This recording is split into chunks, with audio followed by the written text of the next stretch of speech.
Hello everyone, welcome back.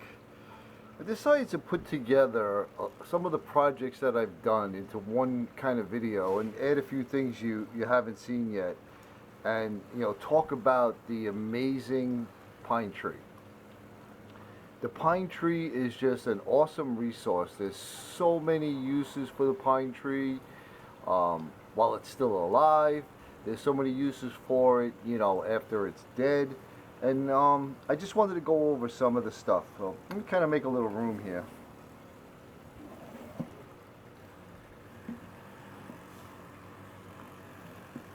So one of the first things we think of for use for a pine tree is fatwood, right?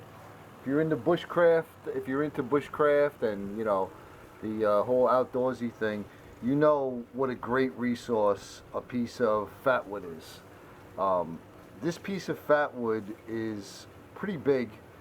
This came from a piece of a log that I found on the side of the road. Somebody cut down a pine tree in their yard and they were throwing it out, and I noticed one of the logs straight down the center of it had some fatwood in it. So I got this. This is from a root. I know Jerry was talking about the difference between the root and the other fatwood. You can see definitely has a color difference. This is much deeper color. They're both very dense, and they both make excellent fire starters. So we got our fatwood. We have our pine sap. Now I found a tree that it must have been very recently wounded off the side of a road, and it probably had a pile about that big. If you could see how wide I got my hands, and it was just pumping this sap out. What a great aroma this has.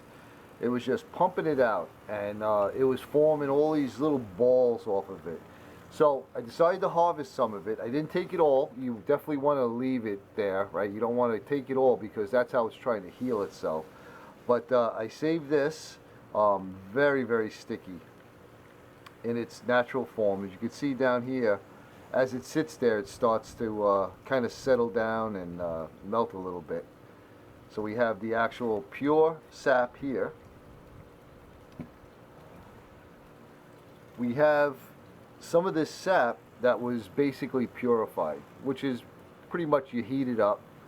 Don't set it on fire. You just want to heat it up till it melts, and then you can strain out all the particulates that are in there. And when it dries, you end up with this beautiful amber color, and it pretty much breaks like glass. You see that? So I have a whole jar full of this. And I'll put links to the individual videos. Then you can make some pine tar out of it. So if you get the pine wood that still has some resin in it, I mean, fatwood would be awesome to use. A piece like this still has some of the fatwood in the middle.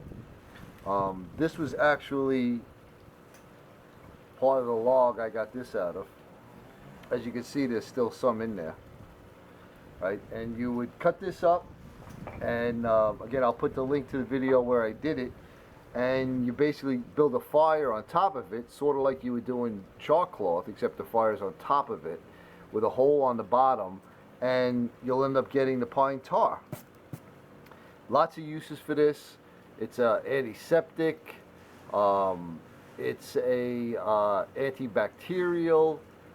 You can use this for a lot of things, to seal things up and waterproof things, and a lot of this was used like on telephone poles. If you were from a city, you would see those telephone poles. They would have that smell on them, that creosote smell. Pine tar. And back in the 60s and 70s and early 80s, pine sol was a huge product, right? Pretty much commercials were all over the TV for the pine sol for its great antiseptic properties. So we have the pine tar, and things you can make I have here pine tar salve. I have a video on how to make this. I've actually used this stuff on a couple of abrasions that I had, you know, basically scrapes, and this stuff is amazing. So we have that. You could eat pine. If you take the outer bark off, the inner bark, that white layer in between, is edible. And it has a lot of, you know, carbohydrates, it has some vitamins. You know, knowing that you could eat that could possibly save your life. You have the pine cone that has nuts in it, right? Pine nuts. This is also could be used as a fire starter. You have pine needles. I learned how to make this basket watching a video Dave Canterbury did. And you could use the pine tar and seal the inside and make this waterproof. And if you've watched any videos from David West, you'll know that he's always using the pine needles as a pretty much a bird's nest when he's creating all kinds of fires. So we get that. It's an excellent wood to carve. Here's a little bird that I just carved out of a couple pieces of pine. Takes stain great, very easy to work with. And here, I had this in another video, pine pitch glue. Another very easy thing to make. Basically vegetable matter, pine sap, and some charcoal that I made from burned pine. So pine is just a very, very awesome resource. It's a renewable resource. It's one of my most favorite trees. Everyone pretty much loves the smell of pine, right? So I just wanted to kind of bring all this stuff together into one video. If you all have some other uses that, you know, for pine that I didn't mention, I'd love to hear about it. And I appreciate you watching. I hope you're having a great day. And we'll catch you on the next one.